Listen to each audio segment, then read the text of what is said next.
सीता माता को ढूंढने के लिए समुद्र पार गए हनुमान अभी तक लौट कर नहीं आए। सुग्रीव का हमें दिया हुआ समय भी समाप्त हो गया है। हनुमान के बिना कैसे जाएं? कुछ समय ठहरते हैं।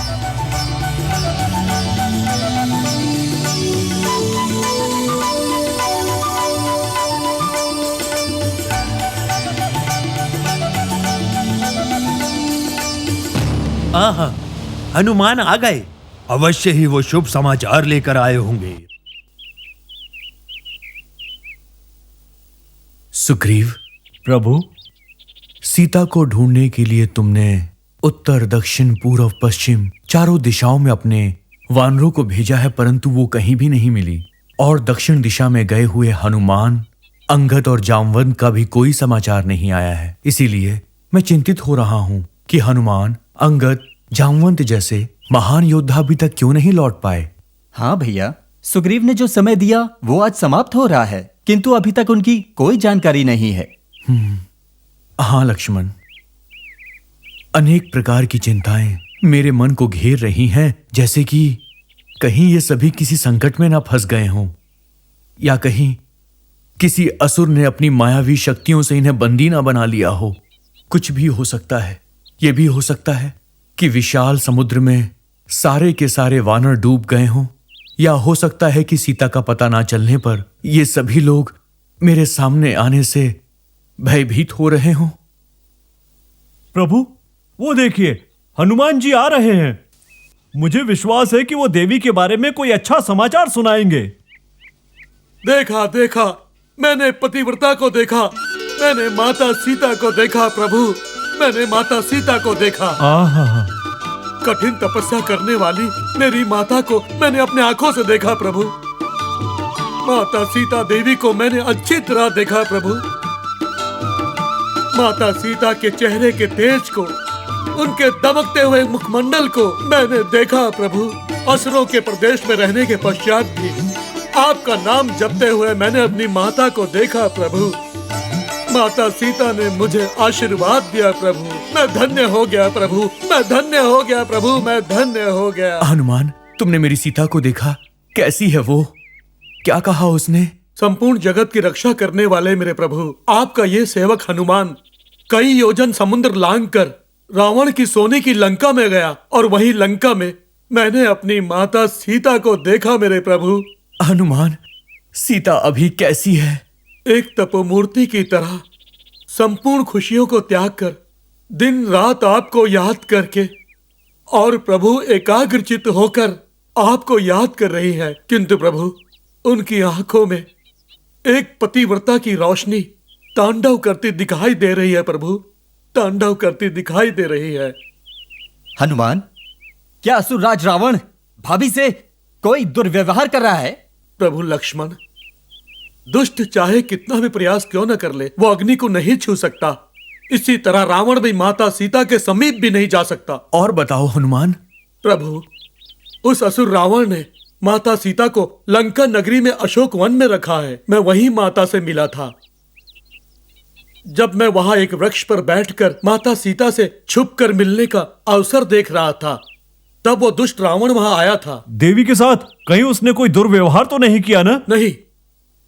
जो रावण को ना चाहे उस स्त्री को यदि रावण छुएगा तो उसका सर फट जाएगा, ऐसा श्राप उसे ब्रह्मा जी से मिला हुआ है। इसलिए वो माता सीता को छल से हर कर तो ले गया, किंतु वो वहां माता से दूर से ही बात कर रहा था।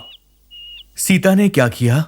एक छोटे से पत्ते को फेंककर रावण से वह क्रोध में बोली, किसी दूसरे की पत्नी को छल से हर लाना यह पाप है।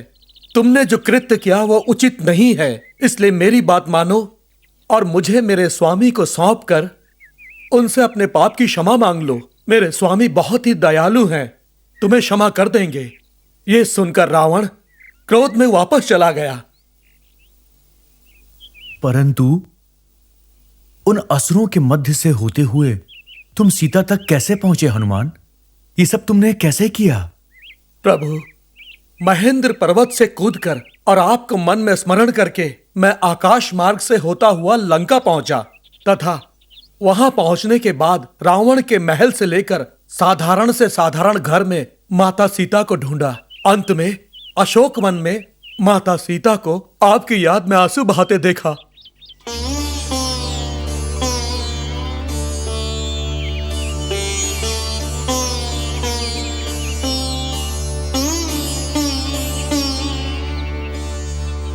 सीता माता के बारे में आपने जो पहचान बताई थी, उस पहचान के आधार पर मैं माता सीता को पहचान गया। संपूर्ण जगत की माता आदि शक्ति को देखकर मुझे जो आनंद प्राप्त हुआ, उसे मैं बता नहीं सकता प्रभु। वो असीम आनंद था प्रभु। उसके पश्चात आपके नाम का जाप करके माता की रखवाली में खड़े असुरों को मैंने मूर्छित कर दिया। किंतु उसके बाद मैंने सुना प्रभु कि माता अपने प्राण त्यागना चाहती हैं। ये सुनकर एक पल का विलंब किए बिना मैं माता के पास गया और मैंने बताया कि मैं आपका सेवक हूं। आपका सेवक हूं सुनकर माता अति प्रसन्न हो गई। किंतु दूसरे ही पल माता को लगा कि मैं उस रावण का कोई असुर हूं जो रावण के आदेश पर वानर का रूप धर के आया है। और ये सोचते ही माता मुझसे घबराने लगी। तो फिर हनुमान तुमने उनसे क्या कहा? मैंने उन्हें बताया कि मैं प्रभु श्री राम का दूत हूं। आपकी बताई सारी बातें मैंने उन्हें बताई। उन्हें थोड़ा भरोसा हुआ और उसके बाद प्रभु मैंने माता सीता को आपने जो अंगूठी मुझे दी थी वो अंगूठी दी। उस अंगूठी को देखकर माता ने प्रसन्नता से उसे अपनी आंखों से लगा लिया प्रभु, और उनकी आंखें नम हो गई। उनकी दशा का वर्णन कैसे करूं। माता ने अपने आंसुओं से उस अंगूठी का अभिषेक किया और यह देखकर मेरी जो दशा हुई प्रभु, मैं बता नहीं सकता प्रभु, मैं बता नहीं सकता। हनुमान, कहीं मेरी अंगूठी देखकर उनकी आंखों में आंसू तो नहीं आ गए? हाँ मेरे प्रभु, माता के बहते हुए उन आंसुओं में भी मैंने आपकी सूरत देखी। माता के विलाप में, उनकी करुणा, उनके दुख में मैंने केवल आपका ही नाम सुना। उनके कष्ट को कम करने के लिए मैंने उन्हें आपके बारे में सब कुछ बताया प्रभु। आपके बारे में सुनने के बाद माता प्रसन्न हुई प्रभु। महाराज सुग्रीव की सेना संपूर्ण पृथ्वी लोक पर आपको ढूंढ रही है, ये बताया। ये बताओ हनुमान, देवी ने ये सुनकर क्या कहा? उनके कारण सब दुखी हो रहे हैं, ये सुनकर माता फिर से दुखी हो गई। फिर मैंने माता को और सारी बातें बताई, आपकी और सुग्रीव जी की संधि वाली बात बताई। फिर माता ने मुझसे कहा, यदि 1 माह के अंदर प्रभु मुझे लेने ना आए तो मैं जीवित नहीं बचूंगी, अपने प्राण दे दूंगी। उन्होंने कहा, प्रभु से कहना और भ्राता लक्ष्मण से कहना मैं जीवित नहीं रहूंगी। प्रभु, माता ने मुझे पहचान के लिए ये चूड़ामणि दी है। उन्होंने कहा कि इसे देखकर प्रभु को मेरी याद आएगी और वो शीघ्र आएंगे।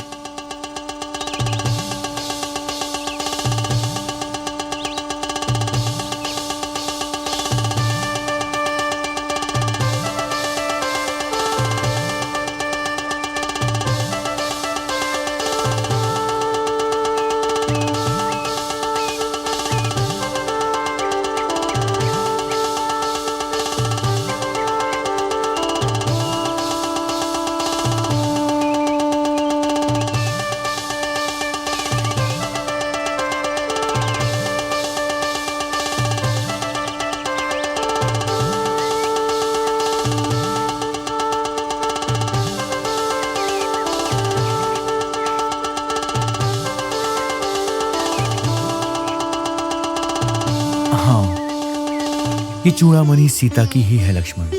लक्ष्मण भैया, मिथिला में जब मैंने पहली बार सीता को देखा था, उस समय उन्होंने यही चूड़ामणि धारण की थी लक्ष्मण। इतना ही नहीं, वनवास के समय इस चूड़ामणि को उन्होंने सदैव अपने पास ही रखा। ये उन्हें अत्यंत प्रिय है। अब मुझे सब कुछ स्मरण हो रहा है। लक्ष्मण, मैंने कितना मना किया था, किंतु उन्होंने मेरे साथ वनवास आने का एक पल में ही निर्णय कर लिया था और मैं दुख के अलावा उन्हें कुछ ना दे सका। हाथों में धनुषबाण होते हुए भी मैं उनकी सुरक्षा ना कर सका। भैया, इस चूड़ामणि को हाथ में लेकर आप किष्किंधा में व्यथित हो रहे हैं और भाभी भी आपकी अंगूठी हाथ में लेकर लंका में अश्रु प्रवाहित कर रही हैं। इस समय मैं एक पल भी शांति से नहीं रह सकता। मुझे आदेश दीजिए। मैं स्वयं लंका जाकर रावण और उसके असुरों को समाप्त करके भाभी को अपने साथ लेकर आता हूं। आप बस मुझे एक बार आदेश दीजिए। अधीर मत बनो लक्ष्मण। मैं तुम्हारी भावनाओं को समझता हूं, पर धैर्य से काम लेना होगा और हमें युद्ध की तैयारी करनी होगी। और उससे पूर्व उस विशाल समुद्र के ऊपर हम सबको एक सेतु का निर्माण करना होगा, ताकि हमारी सेना अतिशीघ्र वहां पर पहुंच सके। प्रभु, आप समुद्र की चिंता मत कीजिए। सेना को तैयार होने की आज्ञा दीजिए। हम आज ही यहां से निकलेंगे। ठीक है सुग्रीव, हम सब अतिशीघ्र यहां से निकलकर समुद्र के किनारे पहुंचेंगे और उसके पश्चात युद्ध की रणनीति हम सब मिलकर बनाएंगे। तुम तैयारी शुरू करो। जो आज्ञा। नील, जामवंत, हाँ, राजन। आप सब लोग भी मेरे साथ चलिए। जो आज्ञा आज्ञा दीजिए दीजिए प्रभु। राम राम राम राम राम राम राम राम।